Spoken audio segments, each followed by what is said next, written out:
اعوذ باللہ من الشیطان اللعین الرجیم بسم اللہ الرحمن الرحیم الحمد للہ رب العالمین بارئ الخلائق اجمعین الذی لا یبلغ مدحتہ القائلون ولا یحصی نعماءہ العادون ولا یؤدی حقہ المجتہدون الذي لا يدركه بعد الحمم ولا يناله غوث الفتن الذي ليس لصفته حد محدود ولا نعت موجود ولا وقت معدود ولا عجل ممدود خلق الخلائق بقدرته ونشر الرياح برحمته الذي لا ند له ولا مد له ولا مثل له ولا مثال له الذي لم يلد ولم يولد ولم يكن له كفوا أحد والصلاة والسلام والتحية والإكرام على سيدنا ونبينا وحبيب قلوبنا وطبيب نفوسنا وشفيع ذنوبنا أبي الزهراء محمد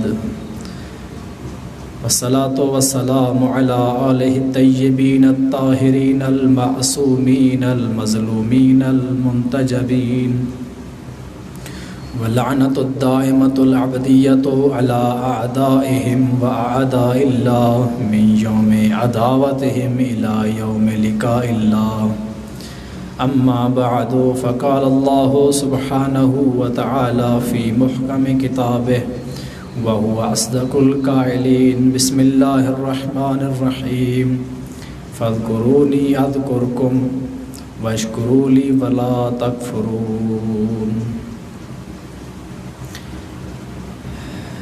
سامعین گرامی قدر، موالیان حیدر کرار، عزاداران حضرت ابا عبداللہ الحسین علیہ السلام،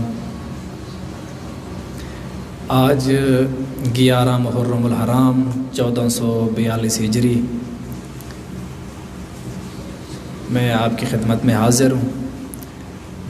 سب سے پہلے تو میں اپنے بزرگوار ہمارے استاد محترم حوزہ علمیہ قم المقدسہ کے استاد محترم حضرت حجت الاسلام والمسلمین الحاج الشیخ نصیر الرضا صفدر حفظہ اللہ کا شکر گزار ہوں، جنہوں نے یہ مجھے موقع فراہم فرمایا. میں زیادہ دیر زحمت نہیں دوں گا آپ کو، انشاءاللہ مختصر وقت کے اندر چند گزارشات آپ کی خدمت میں پیش کروں گا. آپ کی خدمت میں قرآن کریم سے ایک آیا کے حصے کو پڑھنے کا میں نے شرف حاصل کیا.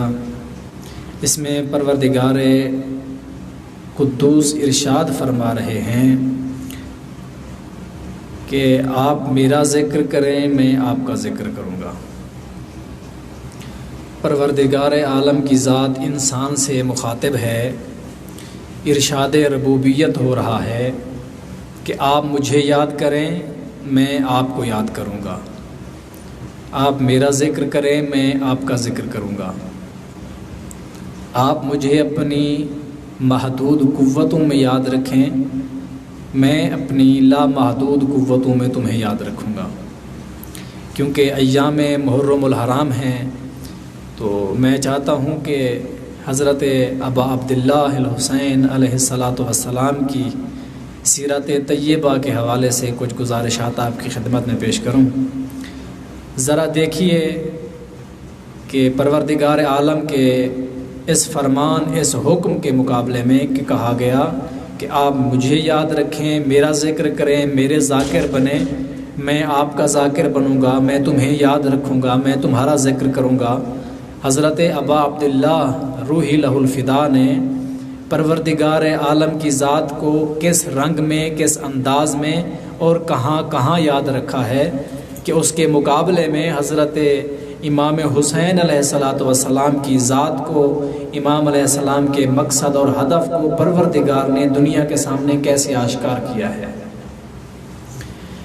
میں سمجھتا ہوں کہ یہ فرمان خداوندی کہ آپ مجھے یاد رکھیں میں تمہیں یاد رکھوں گا، یہ ہے ہی چہاردہ معصومین علیہ الصلوۃ والسلام کے لیے، کیونکہ غیر از چہاردہ معصومین اور غیر از ائمہ انبیاء علیہ الصلوۃ والسلام کے کوئی ایسی ذات دکھائی نہیں دیتی کہ جو پروردگار کو اس انداز میں یاد رکھے، اس انداز میں پروردگار کی وحدانیت کی اور پروردگار کی ربوبیت کی حق کو ادا کرے کہ جس طرح پروردگار نے حکم دیا ہے۔ یہ وہ ہستیاں ہیں، معصوم ہستیاں ہیں۔ پروردگار نے امام حسین علیہ السلام کے ذکر کو جو آج تک ہم میں باقی رکھا ہے اور دنیا دیکھتی ہے، امام حسین علیہ السلام کا ذکر ہوتا ہوا بھی سنتی بھی ہے، دیکھتی بھی ہے، سمجھتی بھی ہے، عمل بھی کرتی ہے، یہ امام حسین علیہ السلام کا اس خداوند متعال کی ذات کو یاد رکھنے کا، اللہ کا ذاکر بننے کا نتیجہ ہے۔ انسان بولتا ہے جب تو ڈاکٹرز کہتے ہیں کہ انسان کے پھیپھڑے کام کرتے ہیں تو انسان بول پاتا ہے، بغیر پھیپھڑوں کے انسان متکلم نہیں ہو سکتا، گفتگو نہیں کر سکتا۔ لیکن میں کائنات قربان کر دوں حضرت ابا عبداللہ الحسین علیہ الصلوۃ والسلام پر کہ امام علیہ السلام کا تن جو ہے وہ سر سے جدا ہے، تن سرزمین کربلا پر ہے، لیکن مولا کا سر جو ہے وہ نوک نیزہ پر ہے۔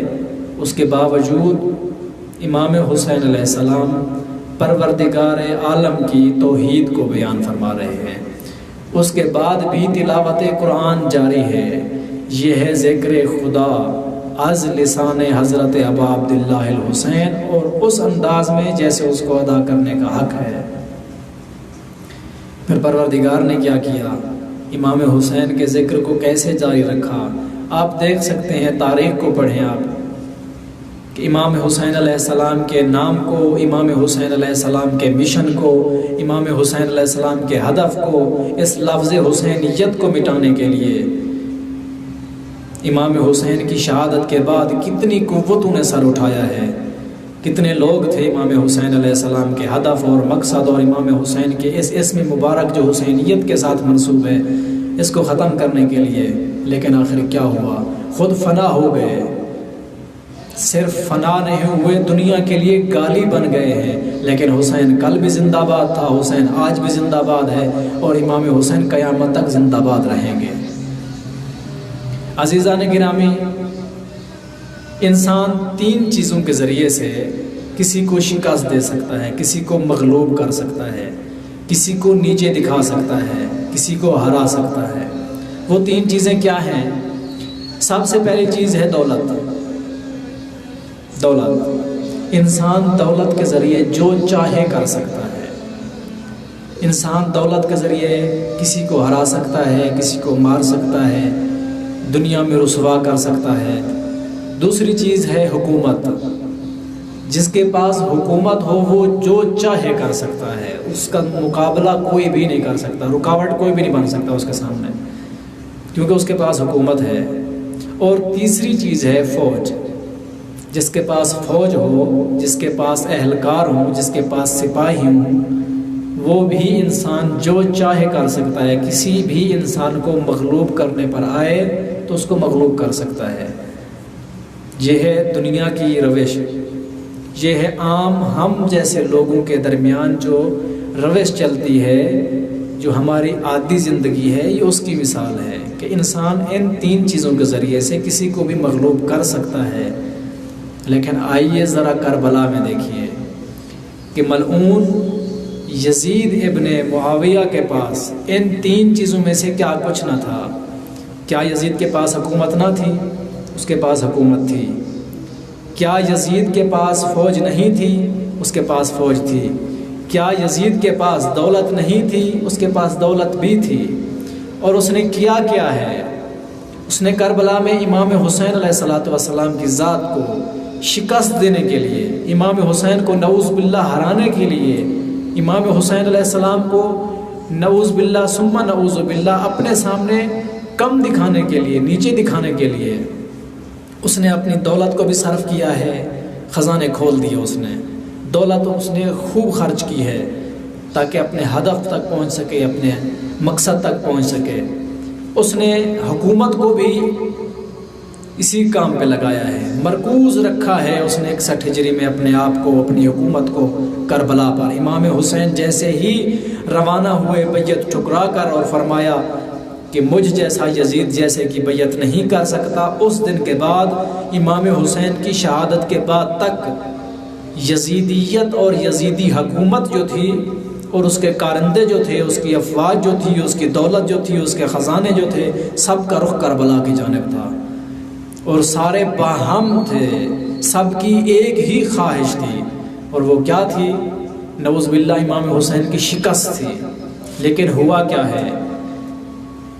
دولت بھی لایا ہے، حکومت بھی لایا ہے، فوج بھی لایا ہے۔ یہ تینوں چیزیں کہ دن کے ذریعے سے انسان کسی کو بھی ہرا سکتا ہے، یہ تینوں چیزیں یزید جیسا ملعون اور وہ بد کردار کہ جو کسی حد تک بھی جا سکتا ہے، جب حسینیت کے مقابلے میں آتا ہے تو گالی بن کے رہ جاتا ہے۔ امام حسین نے یزید کو گالی بنا دیا۔ دولت ہو، شہرت ہو، پیسہ ہو، فوجیں ہوں، مظلوم کربلا نے یہ ثابت کر دیا کہ حسینیت کے مقابلے میں نہ پیسہ کام آتا ہے، نہ دولت کام آتی ہے، نہ حکومت کام آتی ہے، نہ فوجیں کام آتی ہیں۔ حسینی بھی زندہ ہیں اور حسینیت بھی زندہ ہے۔ اگر یقین نہیں آتا آپ کو تو اپنے محلے میں، اپنے قریب میں کسی کو لفظ یزید کے ساتھ پکار کے دیکھیں، ذرا یزید کہہ کے دیکھیں، آپ کو پتہ چل جائے گا کہ یزید گالی ہے کہ نہیں۔ اس کی روش دیکھیں، اس کا جواب دیکھنا پھر کہ انسان کو لفظ یزید سے کتنی نفرت ہو گئی ہے۔ امام حسین علیہ السلام نے اس انداز میں یزیدیت کو پیروں تلے رون دیا ہے کہ اس ٹائم معاشرے کے اندر عام روٹین کے مطابق یزیدی موجود ہیں، کردار یزید موجود ہے، افکار یزید موجود ہے، مقصد یزید موجود ہے، ہدف یزید موجود ہے، اس پہ عمل کرنے والے ہزاروں سینکڑوں کی تعداد میں موجود ہیں، لیکن اپنے آپ کو کبھی بھی یزیدی نہیں کہلائیں گے، یہ نہیں کہیں گے ہمارا تعلق یزیدیت سے ہے۔ کام وہی ہے، کردار وہی ہے، افکار وہی ہے، ہدف وہی ہے، مقصد وہی ہے، لیکن یزیدیت والے اپنے آپ کو لیبل نہیں دیں گے۔ کیوں؟ اس کی وجہ یہ ہے کہ یزیدیت 1400 سال سے زہرا کے بیٹے نے گالی بنا کے رکھ دیا ہے۔ وہ جانتے ہیں کہ اگر یہ کہیں کہ ہم اس یزیدیت کے پیروکار ہیں تو ہم بھی گالی بن کے رہ جائیں گے۔ اپنے ہدف اور مقصد کو چھپ چھپا کے وہ کام کرتے رہتے ہیں، لیکن اپنے آپ کو یزیدی شو نہیں کرتے۔ صرف اس کی بنیاد اور اس کی وجہ یہ ہے کہ امام حسین نے لفظ یزید کو گالی بنا کے رکھ دیا ہے۔ عزیزان محترم، انسان 4 قسم کے ہوتے ہیں۔ سب سے پہلا ہے وہ انسان جس کا شجرہ بھی طیبہ ہے، جس کا عمل بھی طیب ہے۔ دوسرے الفاظ میں کہوں تو یوں کہوں، جس کا عمل بھی نیک ہے، جس کا شجرہ بھی نیک ہے، جس کی نسل بھی نیک ہے، جس کے آباء و اجداد کو اگر دیکھا جائے تو نیک سیرت ہیں۔